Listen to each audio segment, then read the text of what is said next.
Então, boa noite. Hoje nós vamos falar sobre degeneração macular relacionada à idade.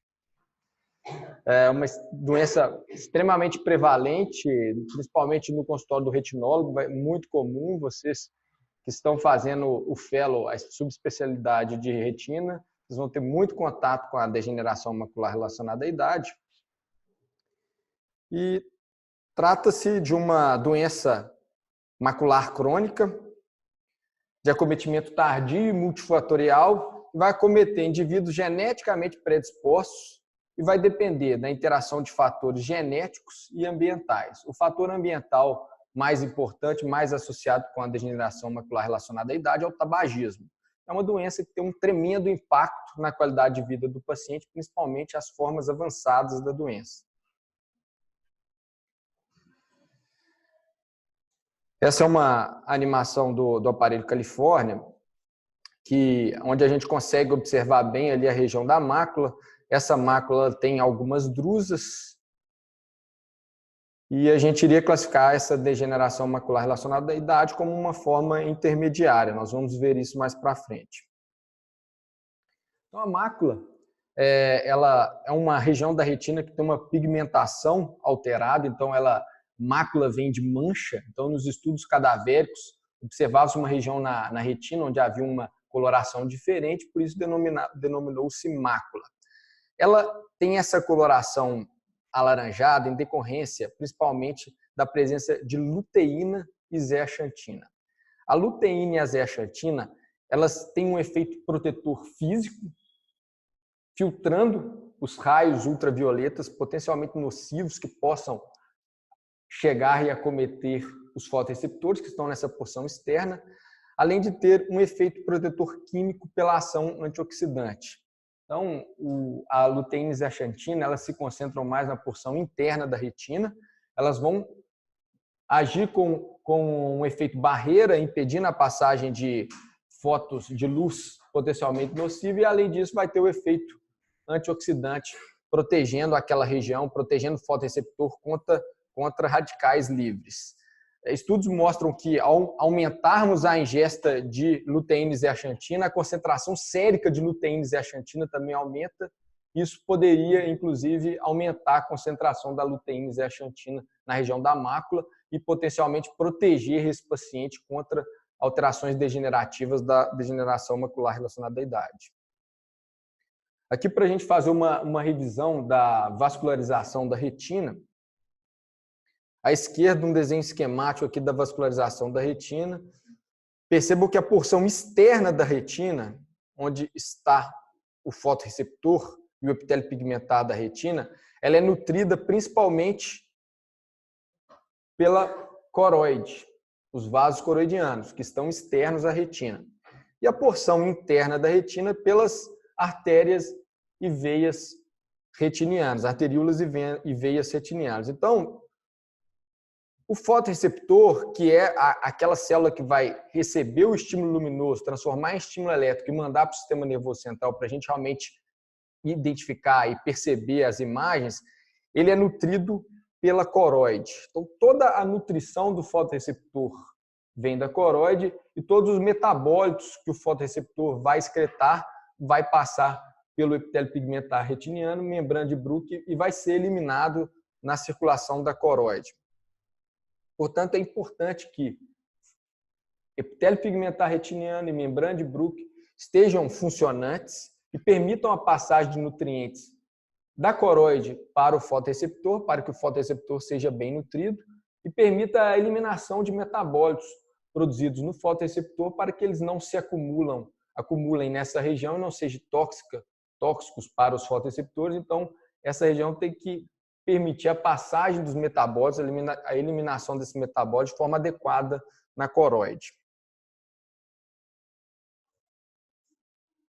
Portanto, 90% das necessidades nutricionais do fotoreceptor passa através do epitélio pigmentar retiniano. Então, a membrana de Bruch, o epitélio pigmentar retiniano e o fotoreceptor, eles agem como uma unidade funcional. Na degeneração macular relacionada à idade, ocorre um declínio precoce e acentuado das funções do EPR e membrana de Bruch. impedindo a passagem adequada de nutrientes para o fotoreceptor e impedindo da mesma forma a excreção, a eliminação de metabólitos do fotoreceptor na região, na circulação da coroide. Então aqui a gente percebe que se o fotoreceptor não consegue eliminar de forma adequada, esses metabólitos vão se acumular na região subepitélio pigmentar retiniano na forma de drusas. E da mesma forma, se esse fotoreceptor ele não é bem nutrido, ele vai ter algum grau de isquemia, ele vai sofrer, ele pode levar alterações, isso pode levar alterações no fotoreceptor e, inclusive, uma atrofia, diminuição da função desse fotoreceptor. Vários trabalhos tentaram classificar a degeneração macular relacionada à idade. Existem classificações que são excelentes para trabalhos científicos, algumas classificações que são mais direcionadas para a prática clínica. Essa classificação aqui, esse trabalho propôs uma classificação bastante prática e utilizada principalmente na prática clínica. Mas uma classificação que eu acho bastante prática e que eu uso bastante, a gente consegue utilizar ela tanto para pesquisa quanto na parte clínica, é a classificação proposta pelo estudo AREDS. Então, o estudo AREDS, que é um estudo que começou em 1992, ele avaliou suplementação com antioxidantes e beta-caroteno em pacientes com degeneração macular relacionada à idade. Ele propôs uma classificação que a gente chamaria de categoria 1, onde não haveria degeneração macular relacionada à idade, ou seja, menos de 5 drusas pequenas na região macular. Isso não seria classificado como uma degeneração macular, poderia ser classificado, na verdade, a gente vai conceituar esses casos como alteração fisiológica da idade, menos de 5 drusas e drusas pequenas ali na região macular. DMRI AREDS categoria 2. Seriam menos de 5 drusas pequenas, ou drusa intermediária única, ou pouco numerosas, e anormalidades pigmentares, qualquer combinação de um dos anteriores. Então, aí a gente classificaria esse paciente como AREDS 2. Categoria AREDS 2, oi? Mais de 5, exato. É isso mesmo, mais de 5 drusas pequenas. Eu coloquei menos aqui, na verdade é mais de 5 drusas, exato. Categoria 3, DMRI intermediária, seria a presença de uma drusa grande. Uma única drusa grande levaria à classificação desse paciente como AREDS 3, ou drusas intermediárias numerosas, ou atrofia geográfica que não envolva o centro da mácula. Então, se o paciente ele tem uma drusa única grande, nós vamos classificar esse paciente como AREDS 3. E a importância dessa classificação, quanto maior a classificação, por exemplo, a classificação AREDS 3, o paciente tem mais chance de evoluir para uma forma avançada, que seria a categoria 4, do que aquele paciente categoria 2. Então, se o paciente ele já tem uma drusa grande, ele tem mais chance de evoluir para a categoria 4, que seriam as formas avançadas da doença, do que aquele paciente classificado como AREDS categoria 2. E na categoria 4, que seria a DMRI avançada, a gente classifica como categoria 4 paciente com atrofia geográfica envolvendo o centro da mácula ou neovascularização coroidiana. Então, aqui para a gente entender o que seria uma drusa pequena, o que seria uma drusa média, uma drusa grande. Uma drusa pequena seria uma drusa menor do que 63 micrômetros em diâmetro, localizada a menos de 2 diâmetros de disco do centro da mácula. Drusa média, entre 63 e 125 micrômetros, e drusa grande, mais do que 125 micrômetros. Como que a gente vai ter a referência ali para poder medir e acharmos, por exemplo, que uma drusa ela é grande, que ela tem mais do que 125 micrômetros. 125 micrômetros é a largura aproximada de um ramo venoso retiniano ao cruzar a margem do disco óptico. Então, a gente vai ali na margem do disco óptico, observa ali uma vênula, um ramo venoso ali cruzando o disco óptico, e esse ramo venoso ele tem aproximadamente 125 micrômetros. Uma drusa com diâmetro maior do que 125 micrômetros será classificado como drusa grande, o paciente já tem uma DMRI AREDS 3. E uma drusa menor do que 125 micrômetros, se for bem menor, seria uma drusa pequena, e se for um pouco menor, uma drusa média. Vinícius perguntou se a classificação ali leva em conta apenas a região macular, 2 diâmetros de disco do centro da mácula. Exato, nós vamos classificar baseado na característica da drusa ali na região macular. A enorme maioria desses pacientes vai ter drusa também fora da mácula, inclusive drusas periféricas, que são características de pacientes mais idosos também. Mas para a gente classificar a doença macular desse paciente, nós vamos nos atentar à região da mácula, até 2 diâmetros do disco do centro da mácula. Então, se o paciente ele tem uma drusa grande extramacular, na periferia, nós não vamos classificá-lo como DMRI AREDS 3. Vamos classificar só aquelas drusas, a doença macular realmente. Então, aqui a gente observa drusas diferentes. Aqui, por exemplo, nessa imagem inferior à direita, a gente vê uma drusa grande, uma drusa com diâmetro maior do que 125 micrômetros. Nós vamos classificar esse paciente aqui embaixo, só porque ele tem essa drusa grande aqui, a menos de 2 diâmetros do disco do centro da mácula, nós vamos classificá-lo como AREDS 3. Agora, mais exemplos de drusas e alterações pigmentares da DMRI. Nessa imagem à esquerda inferior, a gente observa essa hiperpigmentação localizada em uma área de 2 diâmetros de disco do centro da mácula em olhos com drusas médias ou grandes. São as alterações pigmentares características da DMRI. Aqui a gente observa drusas coalescentes e numerosas. Essas imagens mostram drusas pequenas, a gente consegue observar drusas pequenas, drusas médias, drusas grandes e um número grande de drusas grandes coalescentes que a gente observa inferior à direita, a imagem de uma tomografia de coerência óptica, que essas drusas coalesceram e formaram um descolamento do epitélio pigmentar retiniano. Essa elevação se caracteriza o descolamento do epitélio pigmentar retiniano. E qual o tipo de descolamento do epitélio pigmentar retiniano que nós temos aqui? Nós temos um descolamento drusenoide. Então, vamos falar que o descolamento do epitélio pigmentar retiniano, nós vamos chamar de DEP, para facilitar. Aqui nós temos um DEP drusenoide.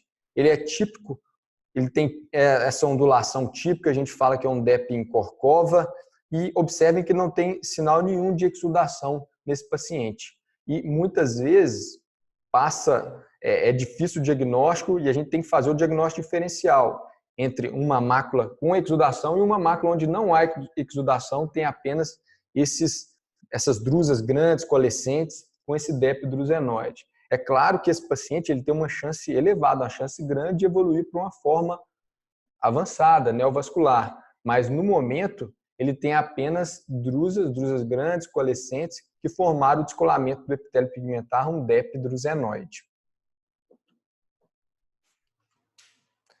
Aqui mais imagens para a gente classificar. À esquerda, paciente na categoria AREDS 2, drusas pequenas, poucas drusas numerosas.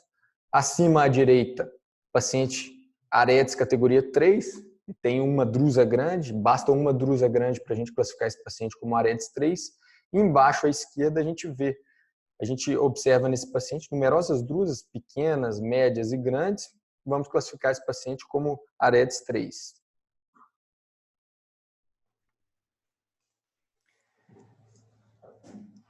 Essas são pseudodrusas. É importante eu comentar com você sobre as pseudodrusas ou depósitos drusenoides subretinianos. Na retinografia e no exame clínico, é difícil o diagnóstico diferencial de uma pseudodrusa de uma drusa típica. Mas na tomografia de coerência óptica, a gente identifica essas drusas, esses depósitos, subretina neurosensorial, entre a retina neurosensorial e o epitélio pigmentar retiniano. Então, a drusa típica, ela fica subepitélio pigmentar retiniano. Fica entre o EPR e a membrana de Bruch. Essa é a drusa típica. Essa pseudodrusa, ou depósitos drusenoides subretinianos, elas se acumulam entre a retina neurosensorial e o EPR.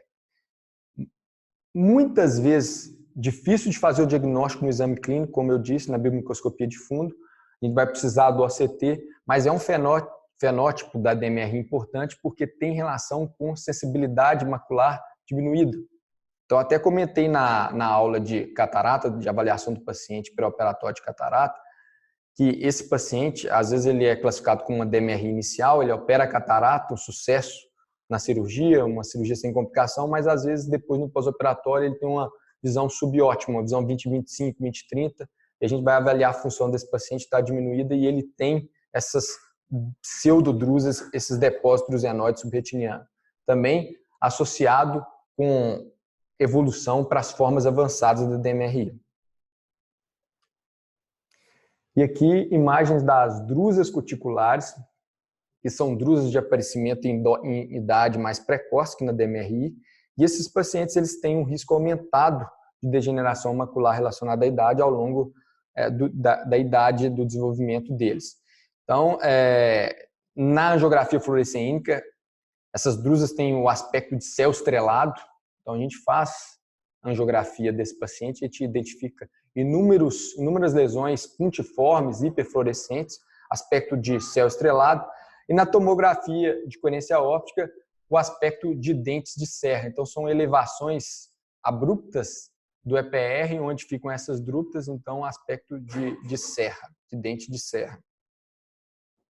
Comentei com vocês sobre o estudo AREDS, foi um estudo que se iniciou em 1992, incluiu 4.757 participantes, e ele avaliou a relação da suplementação com antioxidantes e zinco na evolução da degeneração macular relacionada à idade. Então, pegaram pacientes, foi incluído pacientes com DMRI AREDS 1, AREDS 2, AREDS 3 e AREDS 4. E dividido esses pacientes em placebo, um grupo recebeu antioxidantes apenas, um grupo recebeu zinco apenas, e um outro grupo antioxidantes e zinco. E eles foram observados ao longo de 10 anos aproximadamente, e concluiu-se que pacientes que fizeram a suplementação com antioxidantes e zinco, eles, e classificados na categoria AREDS 3, esses pacientes, aqueles que fizeram o uso da combinação de antioxidantes e zinco, tiveram uma redução na chance de evoluírem para as formas avançadas da DMRI. Mas apenas os pacientes classificados na categoria AREDS 3. Não houve diferença naqueles pacientes com DMRI AREDS 1 e AREDS 2. Apenas o AREDS 3 que esse estudo mostrou com nível de evidência científica que a suplementação com antioxidantes e zinco foi benéfica, reduzindo a chance desses pacientes evoluir para a forma avançada da doença. E em 2006, iniciou-se o estudo AREDS 2, onde incluiu-se a luteína, avaliou-se o efeito da luteína e da zeaxantina na suplementação e concluiu-se que a luteína e a zeaxantina ela poderia substituir o beta-caroteno e esses pacientes continuariam com o benefício dessa suplementação. Por que a substituição do beta-caroteno? Pacientes com tabagistas que fizeram uso do beta-caroteno, eles tiveram uma chance maior de câncer de pulmão. Então, a substituição do beta-caroteno pela luteína e zeaxantina, teoricamente, protegeria esses pacientes que eram tabagistas.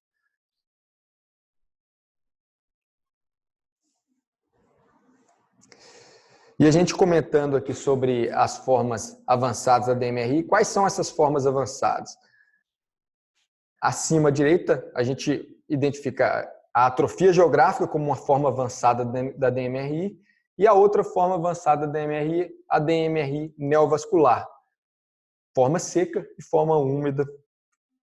Aqui, imagens da DMRI avançada, atrofia geográfica, onde a gente observa na imagem de retinografia uma área central com bastante atrofia da retina. A gente consegue, inclusive, identificar os vasos da coroide, calibrosos, tortuosos.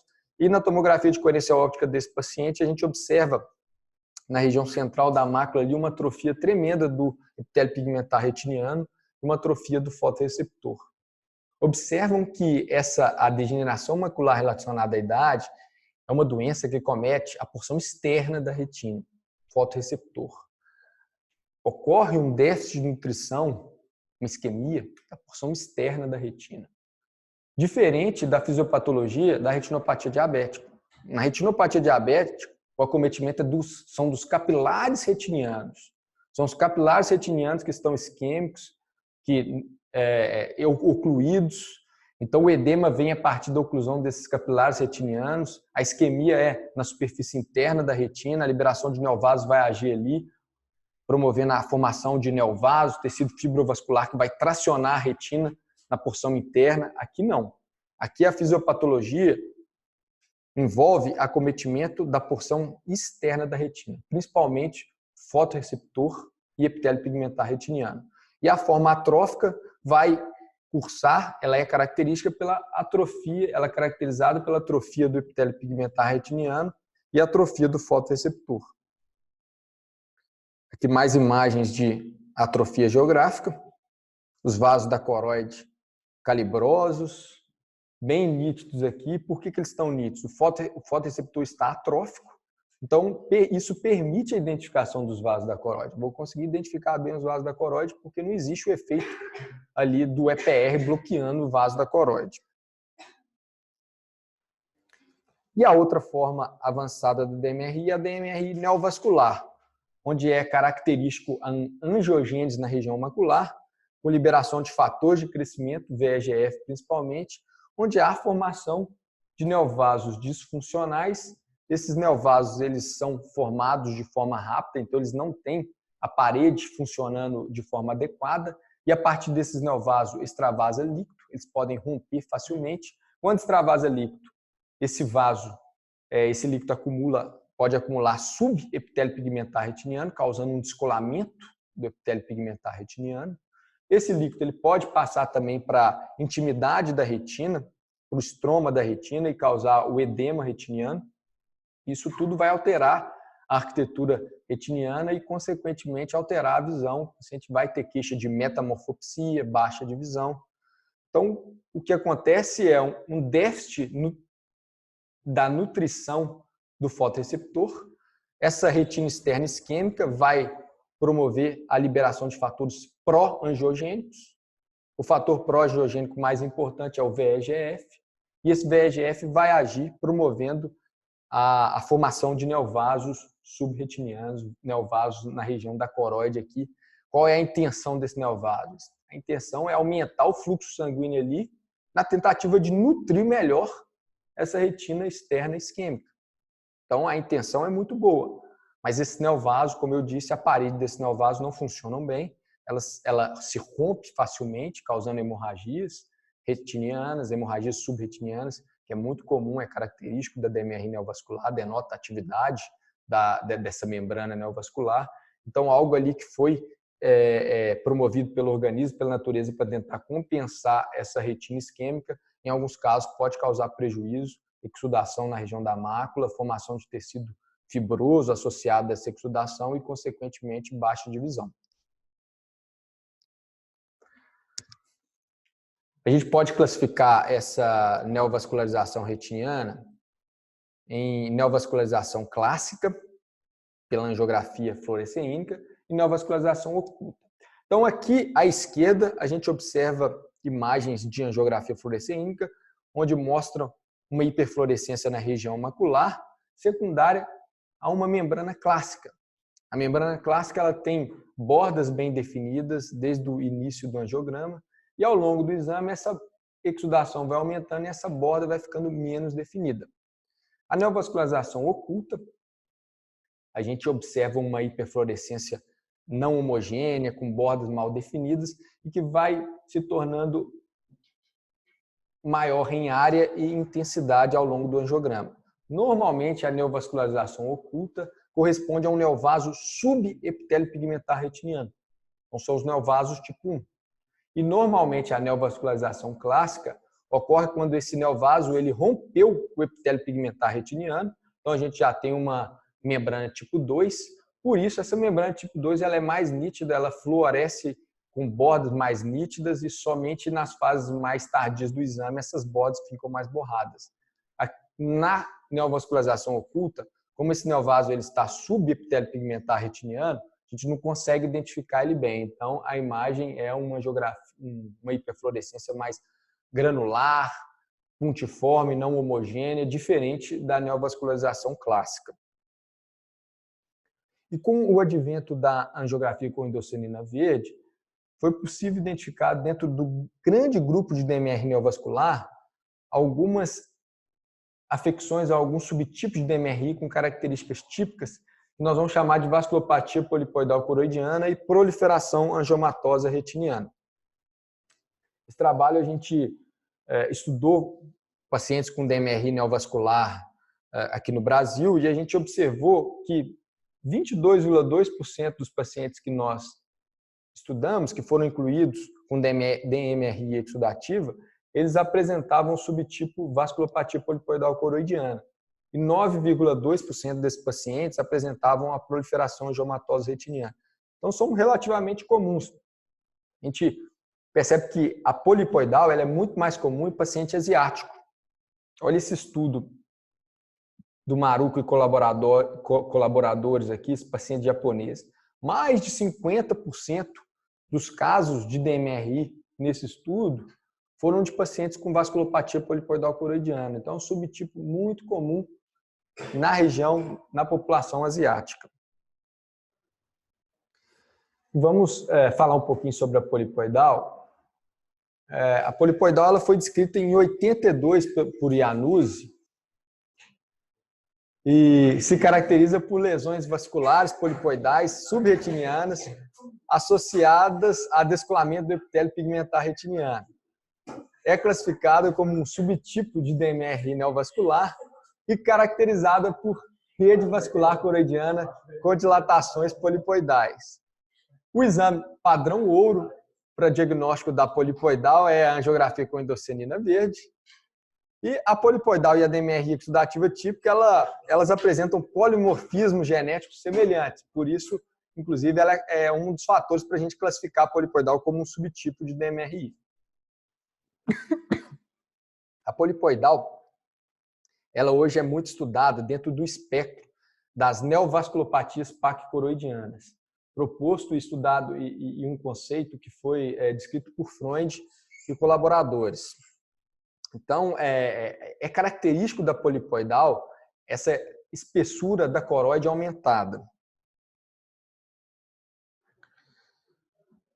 E o diagnóstico da polipoidal, o padrão ouro é a angiografia fluorescente, a angiografia com endoscianina verde, mas é claro que o OCT, um exame clínico, pode nos ajudar a fazer o diagnóstico.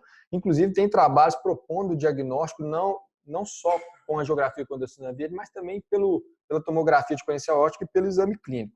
Então, para a gente fazer o diagnóstico, o que é importante? Uma hiperfluorescência focal de aparecimento ali nos primeiros 6 minutos da angiografia com endoscianina verde, com halo hipofluorescente evidente nos primeiros 6 minutos da angiografia com endoscianina verde. É característica aquela rede vascular coroidiana ramificada, presença de pólipo pulsátil ao exame oftalmológico. Essa lesão ela tem uma aparência nodular, então quando a gente examina ali na biomicroscopia de fundo, a gente percebe uma lesão nodular subretiniana.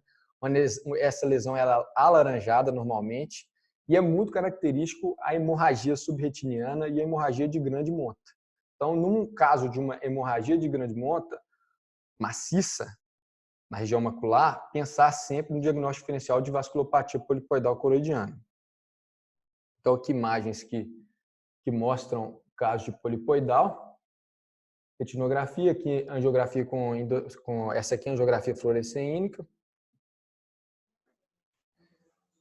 Aqui, no corte da tomografia de coerência óptica, a gente percebe essa lesão elevada, um DEP em ogiva, com uma exudação, um líquido subretiniano adjacente. E na angiografia com endoscianina verde, essa lesão hiperfluorescente, esse hotspot aqui, coincidindo com essa área do descolamento do epitélio pigmentar retiniano à direita superior. O interessante dessa imagem é que o pólipo, a lesão polipoidal, esse pequeno descolamento do epitélio pigmentar retiniano, ele está não no corte horizontal e vertical. Então, se a gente fizer uma análise apenas pelo corte da tomografia de coerência óptica, passando pela fóbia horizontal e vertical, a gente não vai passar por essa lesão polipoidal.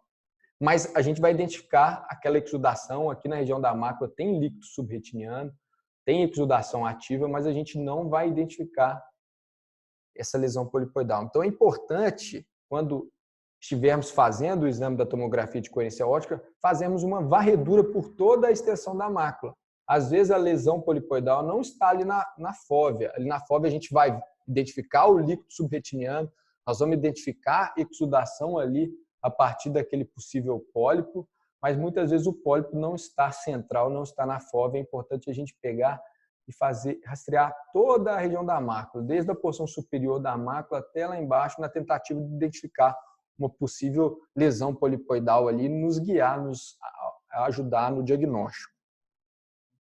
Aqui mais lesões, para mais imagens que caracterizam aí a polipoidal. É muito comum essas lesões polipoidais estarem próximas ao disco óptico. Aqui uma tomografia de coerência óptica mostrando uma lesão polipoidal semelhante à anterior, com exudação adjacente. Aqui mais imagem para ilustrar. Bem típico essa elevação em ogiva, com acúmulo de líquido subretiniano adjacente e a hiperfluorescência na angiografia com endossenina verde. Percebam como é muito mais fácil a gente identificar os vasos da coroide na angiografia com endossenina verde. A gente consegue identificar esses vasos calibrosos, que muitas vezes a gente não identifica tão bem na angiografia fluoresceímica. Então, a DMR neovascular, ela tem manifestações fenotípicas diversas. Existem trabalhos que mostram casos refratários de DMRI exudativa à terapia antiangiogênica, talvez caso de polipoidal não diagnosticado, então subdiagnosticado. A gente não faz angiografia com endossenina verde em todos os casos, às vezes passa um caso de polipoidal desapercebido, uma lesão polipoidal que esteja exudando e causando toda essa exudação, essa alteração na arquitetura da mácula. E o estudo Everest, o Everest 1 e o Everest 2, mostrou que a gente tem hoje de evidência científica mais forte em tratamento de polipoidal, mostra que o PDT associado ao antiangiogênico, ele foi mais eficiente em regredir o pólipo e em melhorar a acuidade visual em 12 meses. Então, muitas vezes é necessário a associação do PDT no tratamento da polipoidal e não só a monoterapia. Esse estudo avaliou o aflibercept. O aflibercept é muito estudado no tratamento da polipoidal. Parece que ele tem um efeito talvez superior aos demais antiangiogênicos. Isso ainda é inconclusivo, mas ele é muito estudado. E esse estudo Planet também mostrou o benefício do aflibercept em monoterapia e que ele não foi inferior à associação de PDT com anti-VEGF, esse estudo Planet. Mas se a gente for estudar com detalhe o estudo Planet e o estudo Everest, o estudo Planet ele não tem um nível de evidência científica tão alto quanto o estudo Everest. Esse estudo Planet ele não teve reading center, então o diagnóstico polipoidal era feito em cada clínica que participou do estudo. Então, se a gente for pesar evidência científica, o estudo Everest ainda é superior ao estudo Planet. Então, em evidência científica, o PDT ainda tem um papel importante associado ao anti-VEGF no tratamento de polipoidal. E a proliferação angiomatose retiniana, também um subtipo de DMR exudativa, foi descrito por Hartmann em 1992, um complexo vascular retiniano anômalo, e características hemorragias retinianas, edema retiniano, DEP. É característico a neovascularização intrarretiniana. Se esse neovaso se iniciou na retina ou se iniciou na coroide ainda é muito questionável, tem a dúvida, mas o que se sabe é que existe uma neovascularização ali intrarretiniana, diferente da DMRI exudativa típica. Tem associação com drusas grandes, com vasos retinianos dilatados, com anastomose retino-retiniana e retino-coroidiana. E na angiografia com endossenina verde, a gente identifica uma hiperfluorescência focal, um hotspot, que é semelhante, inclusive, da angiografia semelhante, inclusive, com a polipoidal, o hotspot da polipoidal. Aqui, a gente observa essa lesão exudativa na mácula, com hemorragia associada. Essa hemorragia retiniana é muito característica da proliferação angiomatose retiniana. Aqui o detalhe numa imagem aneritra, onde realça esse sangramento. À esquerda, uma imagem de angiografia fluoresceímica e à direita, a imagem de uma angiografia com endossenina verde, onde a gente observa essa hiperfluorescência focal, justamente onde está ali a neovascularização intrarretiniana. E aqui na tomografia de coerência óptica do mesmo paciente, a gente observa um descolamento do epitélio pigmentar retiniano. Aqui é um descolamento seroso, que ele é opticamente vazio. Então, eu comentei com vocês sobre o descolamento drusenoide. Ele é formado pela coalescência de drusas na DMRI seca. Ali não tem exudação, então nós vimos o DEP drusenoide. Aqui um DEP seroso, que é opticamente vazio. Nós podemos ter também um DEP fibrovascular, onde existe fibrose e aneovascularização associado à exudação de líquido também. Aqui um DEP seroso. E na retina, a arquitetura dela é bastante alterada, possivelmente a neovascularização nessa região, associada à hemorragia retiniana. E aqui um quadro de DMRI exudativa típica, que a gente já observa um descolamento do epitélio pigmentar fibrovascular. Existe uma reflexividade moderada ali, sub-epitélio pigmentar retiniano. Então, esse DEP tem um conteúdo ali com reflexividade moderada, a gente pode chamá-lo de DEP fibrovascular. Associado a esse DEP, um acúmulo de líquido subretiniano, possivelmente secundário à exudação de um tecido neovascular localizado aqui sub-epitélio pigmentar retiniano. Aqui são tubulações retinianas externas, denotam um quadro de DMRI exudativa antigo, já crônico, e muitas vezes é diagnóstico diferencial ali de uma lesão cistoide, um espaço cistoide. Será que isso é exudação, é edema intrarretiniano, é uma membrana ativa exudando? Mas, na verdade, são tubulações retinianas externas, denota já um quadro já cicatricial, uma lesão antiga, e o anti-VEGF vai ser pouco efetivo nessas lesões cicatriciais antigas. Aqui imagem de cicatriciforme, aqui são lesões fibrosadas da DMRI, são lesões que denotam a cronicidade da membrana neovascular, onde houve formação de tecido fibroso e, consequentemente, atrofia de fotoreceptor, tratamento também pouco eficaz. Mesma forma, cicatriz, tecido fibroso, subepitélio pigmentar retiniano.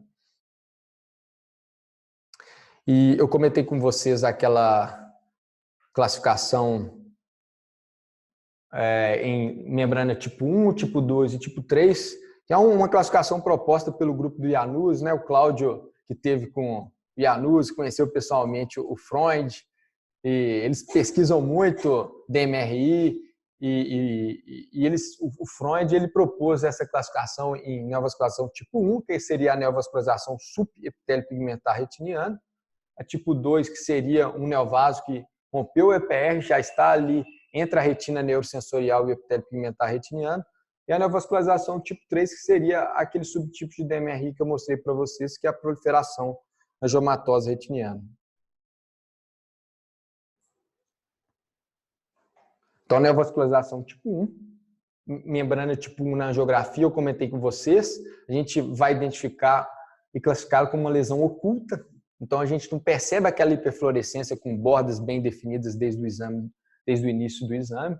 É uma hiperfluorescência mais granular, não homogênea. E aqui, na tomografia de coerência óptica, a gente vai perceber que a gente vai identificar que esse tecido fibrovascular ele está sub-epitélio pigmentar retiniano. Ele não ultrapassou o EPR, portanto, ele dá essa imagem granular não homogênea aqui na angiografia fluorescênica, neovascularização tipo 1.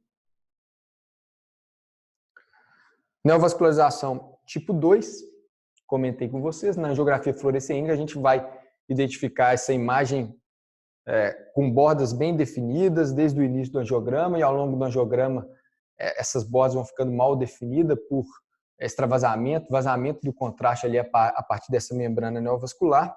E essa membrana ela ultrapassou o epitélio pigmentar retiniano e ela está entre a retina neurosensorial e o epitélio pigmentar retiniano. Um comentário rápido aqui, breve, sobre o tratamento da DMRI exudativa. Nós temos hoje três opções de drogas para tratar a DMRI exudativa: o aflibercept, o ranibizumab e o bevacizumab, que é uma droga off-label. Então, o aflibercept é o Eylea, o Lucentis e o Avastin, que é o off-label. E no futuro, drogas que estão sendo testadas e possivelmente serão liberadas para uso na prática clínica: o Conbercept, que é semelhante ao aflibercept, o brolucizumab, o estudo Hawk e o estudo Harrier. Esse brolucizumab, talvez a gente tenha uma meia-vida mais longa dessa droga e e talvez poderemos tratar menos vezes, o paciente vai precisar de menos injeções, menos tratamento, em comparado com a aflibercept e ranibizumab. São drogas que estão em estudo ainda, nós ainda vamos aguardar os resultados e o tratamento na vida real, a gente ainda não sabe como vai ser. E essa imagem aqui, esse gráfico, mostra o número de casos de DMR avançado nos Estados Unidos em 2010. Foram 2.069.000 casos de DMR avançado e uma projeção para 2050. Quase que vai triplicar o número de DMR avançado nos Estados Unidos. Os Estados Unidos que tem uma população etária diferente da nossa. A população dos Estados Unidos já é uma população já em idade mais avançada. A nossa população é muito mais jovem. Então, se nos Estados Unidos o número de casos de DMR avançado vai triplicar, eu arrisco dizer que aqui no Brasil nós vamos aumentar pelo menos 10 vezes o número de casos de DMR avançada. E o que isso significa? Um tremendo problema de saúde pública e muito trabalho para nós oftalmologistas. E é isso que eu queria falar. Muito obrigado. Qualquer dúvida, eu estou à disposição, está o meu e-mail aqui, eu mando todos esses artigos, qualquer artigo desse eu envio, tenho na íntegra e qualquer dúvida estou aberto para perguntas.